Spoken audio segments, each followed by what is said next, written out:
Now I'll move on to the next section, which is on the key 15 IDT action points for the September. Like I said, that September has already, we are halfway through September, and there are a lot of things which were required to be done in the month of September. So it's a quick snapshot of what all needs to be done so that you don't miss any timelines, you don't miss the bus for taking credits or any, reportings or any rectifications that could be done in your returns. The first one, the rectification of errors or omissions in your GSTR 1 and 3B. September is the timeline where you can file, make all those amendments and the rectifications for any supply that has happened for the previous financial year, that is 1920. So wherever you find, you can quickly, revisit your supplies, or maybe you would have got some information or some feedback from your customers also. So if you have any such open issues, pending queries from your customers, please quickly look at that, make those rectifications and amendments in your GSTR 1 3B, and then because September is the month wherein you can make those changes. This is the time when, because after you make these changes, after this month there will be some repercussions. There will not be the person who's on the customer side may not get the credits or may not get the benefit of the rectifications that you're making.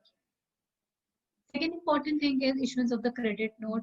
Very important, because this is a credit note is something that has also implications on your books of accounts. You have to issue the credit notes for the invoices which are pertaining to 1920.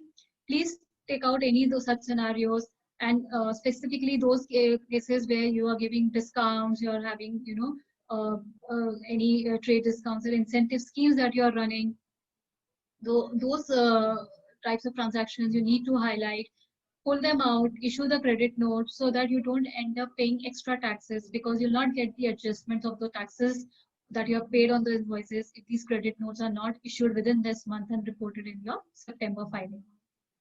Debit notes is another area where you need to keep on keeping a check that wherever you're giving any other additional, you're covering any additional charges from your customers, please issue those on time so that your recipient can avail the ITC. Otherwise, they might have difficulty of taking ITC on such debit notes which are issued after September.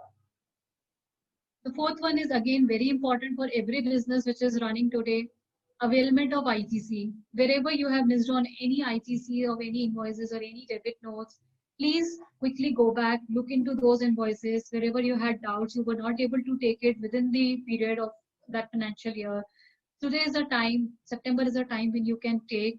So you need to look back, see any missing invoices where you have not seen, because in practical scenarios, we have seen sometimes the invoices are somewhere lying in the system and they don't reach the team which has to book the credit. So maybe you can reach out to your teams and respective teams and get the details of any such invoices which is for the financial year 1920. Take the credits and you can accordingly finalize your returns for this September.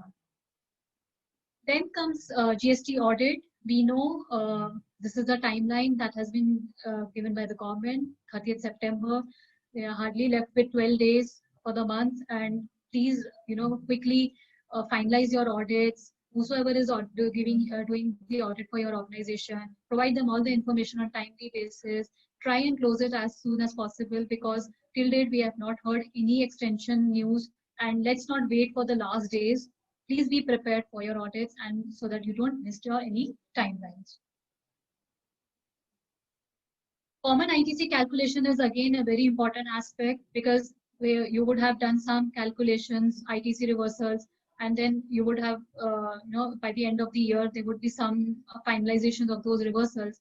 So please again go back, look into those reversals, do them. If there is any short reversal, please pay that. If you have reversed extra, reclaim those credits, because you'll not get the opportunity to reclaim this credit then. So effectively look into all your ITC aspects. Similarly, Rule 36 for calculation. Because of the COVID-19 situation, the government gave us the benefit to do a cumulative calculation for February to August, and you have to do this in the month of September. So you need to do it. If you miss this, then you might end up paying some interest liabilities in case you take extra credits, which is beyond the permissible limit. Wherever there are any RCM liabilities, please see all your RCM purchases, import of services, unregistered purchases, wherever you are liable to pay taxes. this is the time you can pay your taxes and take the credits also, because maybe you may be able to pay the taxes at a later stage, but the credits may always be disputed in future if you take the credits at a later stage.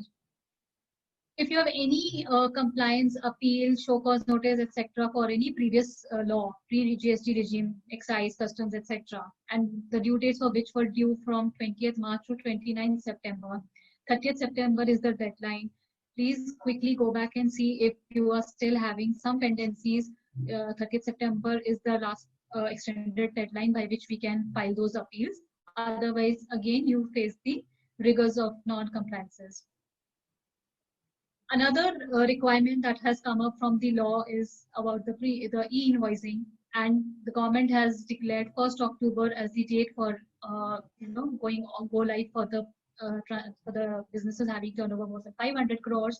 So please see where are you on date, how is your system preparation going on, whether you have started the testing of your solutions or whatsoever solutions you have been taking, whether you have mapped the fields, you are ready to go within in next 10 days, because 1st October is something which government is looking at, and we need, when it's 1st October, we need to be ready at least a week before, so that the first invoice that you're issuing on the 1st of the October, it is going on to the IRP portal for generation of the e-invoice. There's another change that happened over the customs rules, customs notification. The rules of origin have been changed. New rules have come, which is effective from 21st September. Please see what all requirements are there, what our documentation is, because it's more of a documentation work that has to be done. It's some extra obligations that have been imposed on the importers to, to ensure that whenever they are taking the benefit of any free trade agreements. So see what is the requirement, what is the procedures that you need to follow, what the documentation has to be taken, because any import that is happening after 21st September will have to follow the rules of CARATA. Then MEI scripts, FTT compliances, RCMC certificates, other returns. So these are anything which is falling on in the month of September. Please ensure that you are doing their renewals. So for example, scripts, if you're having scripts which are expiring on 30th September, please use them, utilize them for payment of your duties. Otherwise, you'll not get anything out of it. Any FTP compliances, any advance authorization which is expiring, get the license renewed. RCMC is expiring, get them renewed. Normal returns, of course, whatever is due date, please follow those due dates.